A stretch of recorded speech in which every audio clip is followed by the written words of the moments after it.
મને છાની રીતે છેતરી? મારો શો અપરાધ હતો? છાની છાની નદી કાંઠે ગઈ, છીપર ઉપર બેસીને ખૂબ રોઈ લીધું. હવે ક્યાં જઈને એને ઝાલું? ઘણા વિચાર કર્યા, પણ લાજની મારી એની જીભ માવતર આગળ ઉપડી નહીં. થોડા દિવસે ખબર આવ્યા કે વિક્રમસિંહ તો પોતાની ઘર સંપત કાકાને સોંપી રૂપીને સારે ઠેકાણે પરણાવવાની અને સંપત એના કરિયાવરમાં આપવાની ભલામણ દઈ બહેનને ખબર કર્યા વગર ઘોડીએ ચડીને નગરના મઠમાં પાવૈયો થવા ચાલ્યો ગયો છે. સોનબાઈની રહી સહી આશા પણ કરમાઈ ગઈ. રોઈ રોઈને એ છાની થઈ ગઈ, પણ એને સંસાર સમુદ્ર સમો ખારો થઈ પડ્યો.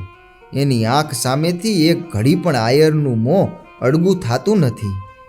થોડે દિવસ ત્યાંથી 10 ગાંવ દૂરના એક ગામડાના ઘરભંગ થયેલા એક લખમસિંહ નામના આબરૂદાર આહિરનું માંગું આવ્યું.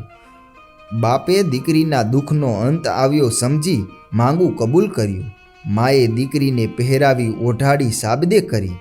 મીઠડા લઈને માં બોલી કે બાપ, મારા ફૂલ, હરિની મોટી મેર, તે તારો ભવ બગડતો રહી ગયો. સોનબાઈનું અંતર વિંધાઈ જતું હતું, પણ એની છાતી ઉપર જાણે એવો ભાર પડી ગયો કે પોતે કાંઈ બોલી જ ન શકી.